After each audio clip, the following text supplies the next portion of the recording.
Hello दोस्तों, स्वागत है आप सभी का आपके अपने YouTube channel target botany classes में। दोस्तों, इस वीडियो में हम लोग हिंदी भाषा फर्स्ट का प्रैक्टिस सेट नंबर 5, ठीक है, 5वां प्रैक्टिस सेट हम लोग सॉल्व करने जा रहे हैं। ठीक है, देखिए हिंदी भाषा फर्स्ट है, तो इससे पहले के जो प्रैक्टिस सेट हम लोगों ने मिलकर सॉल्व किया, उसको जो लोग अभी तक नहीं देखे हैं वो लोग जा करके उन प्रैक्टिस सेट को सॉल्व करें और उसके बाद फिर आगे का प्रैक्टिस स्टार्ट करें। ठीक है, अगर आप लोग इस चैनल पर नए हैं तो चैनल को सब्सक्राइब कर लीजिए और बेल आइकन को भी प्रेस कर दीजिए ताकि हमारे हर नए वीडियो का नोटिफिकेशन आप तक हमेशा पहुंचता रहे। तो चलिए देर ना करते हुए वीडियो को स्टार्ट करते हैं। देखिए, निर्देश है प्रश्न संख्या 91 से लेकर 99 तक जो है इस पैराग्राफ को पढ़कर उसका आंसर देना है। ठीक है, देखिए पहले पैराग्राफ को ही पढ़ते हैं भाई। देखिए, एक बात और कहना चाहते हैं आप लोगों से कि पैराग्राफ जो है ना, एक बार अच्छे से माइंड को कंसंट्रेट करके पढ़ लीजिए, उसके बाद सिर्फ आंसर दीजिए। ओके, कोशिश करेंगे, कोशिश कर सकते हैं ना आप लोग। अगर नहीं हो रहा है, मतलब एक बार पढ़ने पर नहीं आपको पैराग्राफ याद हो रहा है तो कोई बात नहीं, फिर से पढ़ लीजिए, लेकिन कोशिश करिए कि एक बार में ही पैराग्राफ को अच्छे से पढ़ लें और क्वेश्चन का आंसर अच्छे से दे पाएँ। ओके, तो चलिए पढ़ते हैं हम लोग। देखिए,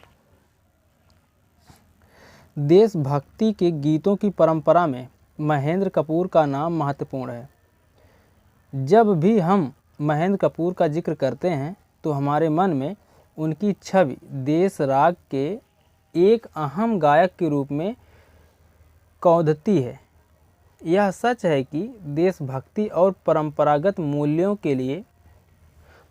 के जितने लोकप्रिय अनूठे गाने महेंद्र कपूर ने गाए हैं, उतनी संख्या में उतने श्रेष्ठ गाने दूसरे गायक ने नहीं गाए होंगे। महेंद्र कपूर के नाम का स्मरण करते ही हमारे ज़हन में एक ऐसे गायक की छवि कौंध जाती है जो मध्यम स्वरों में भी उतनी ही खूबसूरती से गाते हैं जितना कि ऊंचे सुरों में। एक ऐसा गायक जिसका नाम लेते ही हमारे मन में एक साथ तमाम वे गीत आने जाने लगते हैं जिनका देश से वास्ता होता है, जिनका मान मर्यादा से वास्ता होता है, जिनका संस्कारों से वास्ता होता है। महेंद्र कपूर ना सिर्फ गायक बल्कि एक ऐसी शख्सियत हैं जिनकी छवि बेहद सहज और शालीन इंसान की है। वे बेहद अनुशासन के साथ अपने सुरों को साधते हैं। सचमुच वे दिलों को जीत लेते हैं। जब वे गर्व से कहते हैं, जीते हैं तुमने देश तो क्या, हमने तो दिलों को जीता है। ठीक है, जब वे गर्व से कहते हैं, जीते हैं तुमने देश तो क्या, हमने तो दिलों को जीता है। ओके, तो अब क्वेश्चन आ गए भाई। चलिए क्वेश्चन का जवाब देते हैं हम लोग। देखिए, ये जो ऑप्शन में रेड कलर से टिक हुआ है वो ज़रूरी नहीं है कि वही ऑप्शन सही होगा, वो ऑप्शन गलत भी हो सकता है। ये तो आपके ऊपर डिपेंड करता है कि आप माइंड को कंसंट्रेट करके पैराग्राफ को पढ़े हैं और अपने माइंड से सोच समझ कर आंसर दे रहे हैं, या फिर जो है जिस ऑप्शन पर टिक लगा है उसी ऑप्शन को आप लोग बता दे रहे हैं। तो हमें उम्मीद है कि आप लोग अपने खुद के माइंड से सोच समझ कर जवाब देंगे, ना कि जो ऑप्शन पर टिक लगा है उसी ऑप्शन को आप लोग करेक्ट बताएंगे। ठीक है, वो ऑप्शन सही भी हो सकता है, मतलब जिस पर रेड कलर से टिक हुआ है वो ऑप्शन सही हो सकता है और गलत भी हो सकता है, लेकिन आप लोगों को अपने माइंड से सोच समझ कर जवाब देना है। ओके, देखिए, अनुशासन में उपसर्ग है। उपसर्ग बताइए भाई, अनुशासन में कौन सा उपसर्ग है? ऑप्शन नंबर डी सही है। अनु। ओके, आगे देखते हैं। देखिए, महेंद्र कपूर की छवि किस प्रकार की है? बताइए भाई, महेंद्र कपूर की छवि किस प्रकार की है?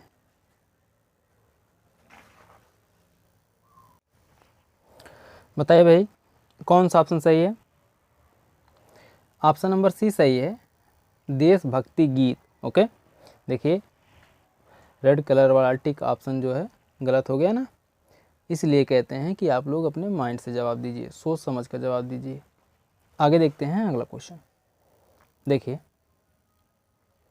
वे गीत जिनका देश से वास्ता होता है कहलाते हैं, क्या कहलाते हैं भाई? बताइए। ऑप्शन नंबर सी सही है, देशभक्ति गीत। वे गीत जिनका वास्ता देश से होता है वे देशभक्ति गीत कहलाते हैं। आगे देखते हैं। देखिए, शब्द देशभक्त में प्रयुक्त समास है, कौन सा समास है भाई? बताइए। तत्पुरुष समास है भाई, देशभक्त में तत्पुरुष समास है। आगे देखते हैं। देखिए, इस गद्यांश का उपयुक्त शीर्षक दीजिए। दीजिए भाई, शीर्षक कौन सा है? प्रस्तुत गद्यांश का उपयुक्त शीर्षक देशभक्त गायक। ठीक है, देशभक्त गायक। ऑप्शन नंबर डी सही है। आगे देखते हैं अगला क्वेश्चन। देखिए, मध्यम स्वर का तात्पर्य है, किससे है भाई? मध्यम स्वर का तात्पर्य किससे है? कोमल स्वर से। ठीक है, ऑप्शन नंबर डी सही है। आगे देखते हैं। देखिए, शख्सियत, ठीक, शख्सियत का तात्पर्य है क्या है भाई? बताइए भाई, कौन सा ऑप्शन सही है? शख्सियत का तात्पर्य क्या है? क्वेश्चन नंबर 97, व्यक्तित्व। ओके, ऑप्शन नंबर सी सही है, व्यक्तित्व। आगे देखते हैं। देखिए, महेंद्र कपूर ने किस तरह के गाने गाए? बताइए भाई, महेंद्र कपूर ने किस तरह के गाने गाए?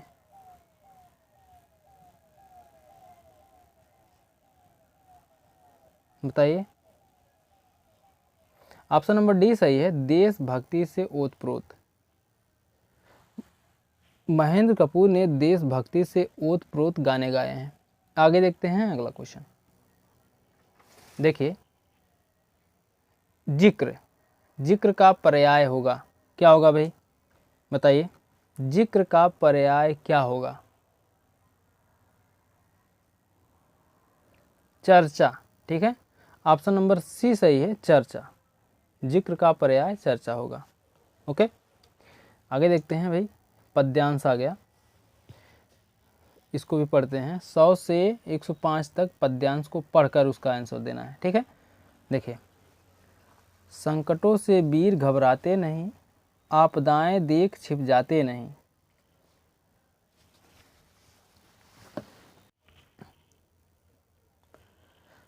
लग गए जिस काम में पूरा किया। ठीक है, देखिए भाई, यहाँ पर लाइन थोड़ा सा मिसप्रिंट हो गया है, कोई बात नहीं, आगे देखते हैं। काम करके व्यर्थ पछताते नहीं, हो सरल अथवा कठिन हो रास्ता, कर्म वीरों को ना इससे वास्ता। बढ़ चले तो अंत तक ही बढ़ चले, कठिनतर गिरिशृंग ऊपर चढ़ गए, कठिन पंथ को देख मुस्कुराते सदा। भाई हमको लय के साथ पढ़ना नहीं आता। ठीक है, देखिए, संकटों के बीच वे गाते सदा, है असंभव कुछ नहीं उनके लिए, सरल संभव कर दिखाते वे सदा। यह असंभव कायरों का शब्द है, कहा था नेपोलियन ने एक दिन। सच बताऊं जिंदगी ही व्यर्थ है दर्प बिन, उत्साह बिन और शक्ति बिन। ओके, तो चलिए भाई अब इसके क्वेश्चन का जवाब देते हैं। ठीक है, देखिए पहला क्वेश्चन है, कवि के अनुसार किस विशेषता की कमी होने पर जीवन व्यर्थ है? बताइए भाई।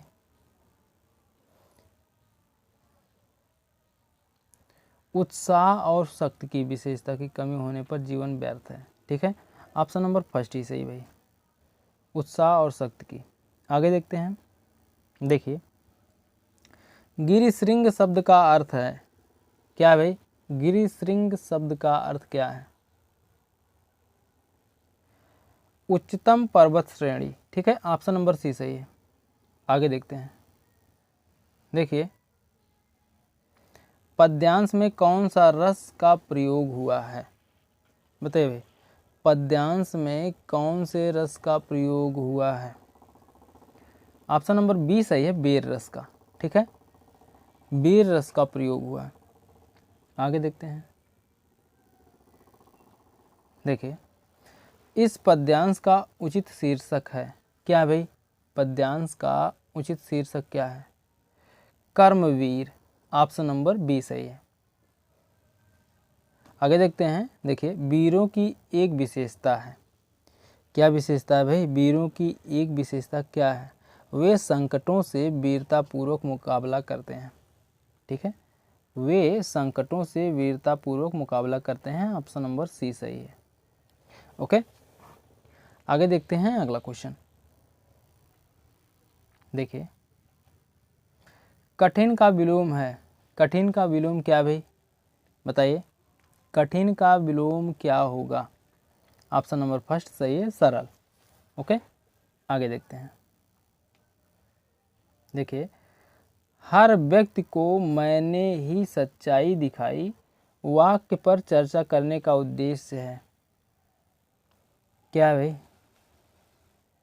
प्रस्तुत विषय पर चर्चा करने का लक्ष्य बच्चों को भाषा की नियमबद्ध प्रकृति की पहचान और उसका विश्लेषण करना सिखाना है। ओके, ऑप्शन नंबर डी सही है भाई, बच्चों को भाषा की नियमबद्ध प्रकृति की पहचान और उसका विश्लेषण करना सिखाना है। ओके, आगे देखते हैं अगला क्वेश्चन।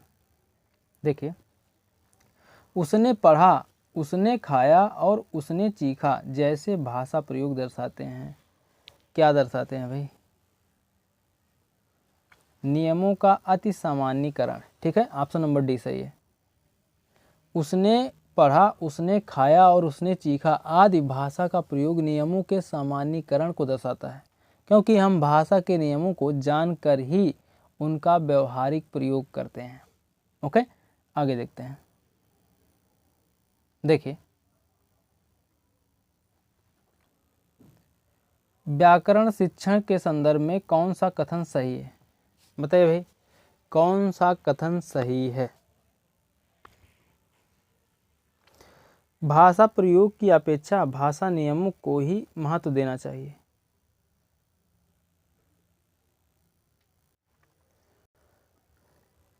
ऑप्शन नंबर बी सही है,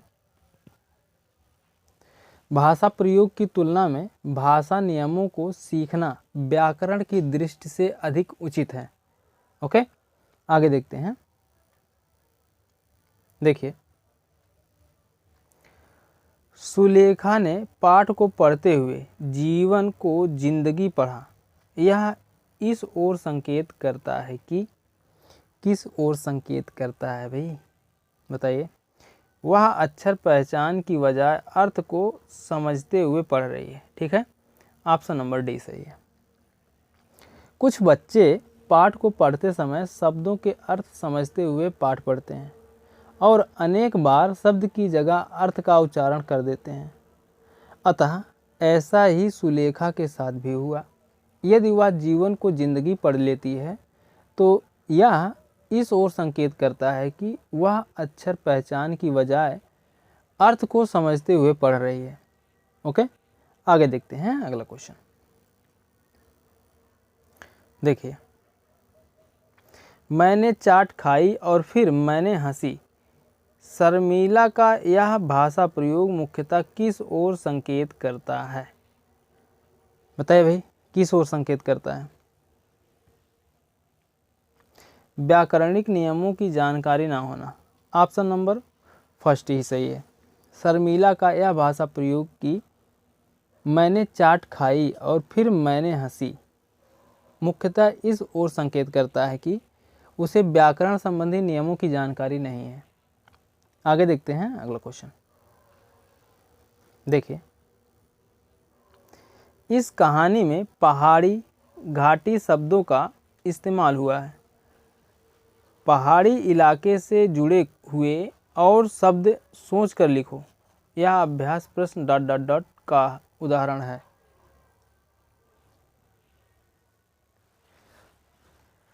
संदर्भ व्याकरण का उदाहरण है भाई। ऑप्शन नंबर डी सही है। संदर्भ व्याकरण का उदाहरण है। ओके।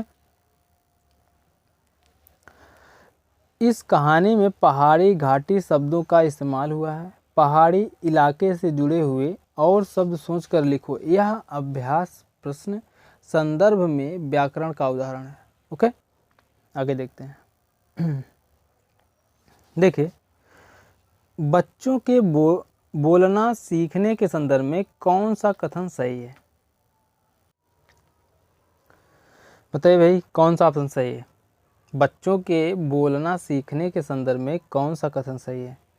बच्चों को सुनने और बोलने के अधिक से अधिक अवसर देने चाहिए। ठीक है, ऑप्शन नंबर ए ही सही है।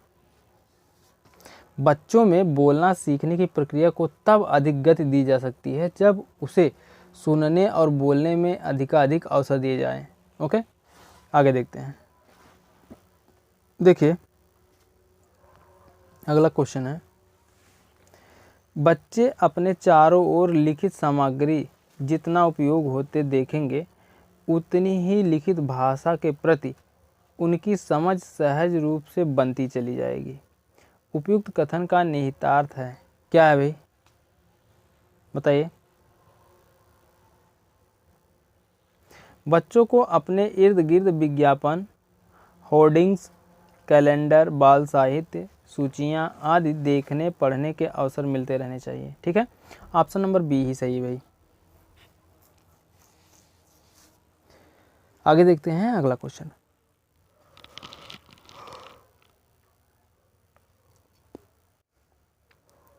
देखिए, अगला क्वेश्चन है, कविता का एक निश्चित अर्थ होता है जिसे सभी विद्यार्थियों को पढ़ना चाहिए। इस कथन के बारे में आप मानते हैं कि क्या मानते हैं भाई? बताइए। हम मानते हैं कि सभी विद्यार्थी अपने अनुभव और परिवेश में ही कविता समझते हैं। ठीक है, ऑप्शन नंबर डी सही है। कविता एक निश्चित अर्थ, ठीक, कविता का एक निश्चित अर्थ होता है। इस कथन के बारे में हम जानते हैं कि सभी विद्यार्थी अपने अनुभव और परिवेश में ही कविता समझते हैं। आगे देखते हैं अगला क्वेश्चन। देखिए, लेखन की क्षमता के आकलन के लिए डैश, क्या भाई? लेखन की क्षमता के आकलन के लिए क्या करना चाहिए? अभिव्यक्त विचारों को जांचना होगा। ठीक है, ऑप्शन नंबर सी सही है। लेखन क्षमता के आकलन के लिए अभिव्यक्त विचारों को जांचना होगा। उदाहरण के लिए, विस्तृत उत्तरीय प्रश्न लेखन क्षमता के आकलन हेतु श्रेष्ठ माने जाते हैं, जिनका मुख्य उद्देश्य अभिव्यक्त विचारों को जांचना होता है। ठीक है, आगे देखते हैं अगला क्वेश्चन। देखिए, उच्च प्राथमिक स्तर पर बच्चों की मौखिक अभिव्यक्ति का सतत आकलन करने के लिए सर्वाधिक उचित तरीका है क्या है भाई? बताइए। प्रश्न पूछना, प्रतिक्रिया व्यक्त करना, परिचर्चा करना, सभी के सभी ऑप्शन सही है भाई। ऑप्शन नंबर डी सही है। सभी के सभी ऑप्शन सही हैं। बच्चों की मौखिक अभिव्यक्ति का सतत आकलन करने के लिए सर्वाधिक उचित तरीका परिचर्चा करना, प्रतिक्रिया व्यक्त करना तथा प्रश्न पूछना है। ओके, आगे देखते हैं। देखिए, प्राथमिक स्तर पर पढ़ने की क्षमता का आकलन करने की पुष्टि से सबसे अधिक महत्वपूर्ण है। क्या है भाई? सबसे अधिक महत्वपूर्ण क्या है? पढ़ने में प्रवाह। ठीक है, ऑप्शन नंबर सी सही है। पढ़ने की क्षमता का आकलन करने की दृष्टि से सबसे अधिक महत्वपूर्ण पढ़ने में प्रवाह होना चाहिए। ओके, आगे देखते हैं अगला क्वेश्चन। देखिए, प्राथमिक कक्षाओं में बच्चे बहुत कुछ लेकर विद्यालय आते हैं, जैसे अपनी ... अपने अनुभव, दुनिया को देखने का अपना दृष्टिकोण आदि। बताइए भाई, ... के स्थान पर क्या भरा जाएगा? ऑप्शन नंबर सी, भाषा। ठीक है, प्राथमिक कक्षाओं में बच्चे बहुत कुछ लेकर विद्यालय आते हैं, जैसे अपनी भाषा, अपने अनुभव, दुनिया को देखने का अपना दृष्टिकोण इत्यादि। ओके, ऑप्शन नंबर सी सही है भाई। आगे देखते हैं अगला क्वेश्चन। देखिए, अगला क्वेश्चन है, शब्द भंडार और भाषा के अन्य पहलू के शिक्षण अधिगम के लिए अध्यापकों द्वारा प्रयोग में लाई जा रही सामग्री और वस्तुओं को किस रूप में जाना जाता है? बताइए भाई, किस रूप में जाना जाता है? वास्तविक वस्तुएं। ठीक है, ऑप्शन नंबर सी सही है। शब्द भंडार और भाषा के अन्य पहलुओं के शिक्षण अधिगम के लिए, ठीक है, शिक्षण अधिगम के लिए अध्यापकों द्वारा प्रयोग में लाई जा रही सामग्री और वस्तुओं को वास्तविक वस्तुओं के रूप में जाना जाता है। सांस्कृतिक सामग्री, कला, उन सभी कृत्रिम मानव क्रियाओं को कहा जाता है जिसमें शारीरिक और मानसिक कौशलों के प्रयोग से एक व्यक्ति अपने सृजन का परिचय देता है। ओके, आगे देखते हैं अगला क्वेश्चन। देखिए, प्राथमिक स्तर की पाठ्य पुस्तकों का निर्माण करते समय आप किस बिंदु पर विशेष ध्यान देंगे? बताइए भाई, किस पर विशेष ध्यान देंगे? हिंदी भाषा के वैविध्यपूर्ण रूप शामिल हो। ठीक है, ऑप्शन नंबर फर्स्ट ही सही है। प्राथमिक स्तर की पाठ्य पुस्तकों का निर्माण करते समय हिंदी भाषा के वैविध्य रूप पर विशेष ध्यान देंगे। ओके, तो दोस्तों ये तो थे हिंदी भाषा फर्स्ट। ठीक है, हिंदी भाषा फर्स्ट के 30 क्वेश्चन। ठीक है, 30 क्वेश्चन, और आप लोग कमेंट करके बताइए कि आप लोगों का कितना क्वेश्चन सही हुआ। ओके, और वीडियो कैसी लगी कमेंट करके ज़रूर बताइएगा। मिलते हैं नेक्स्ट वीडियो में, तब तक के लिए जय हिंद, जय भारत, वंदे मातरम।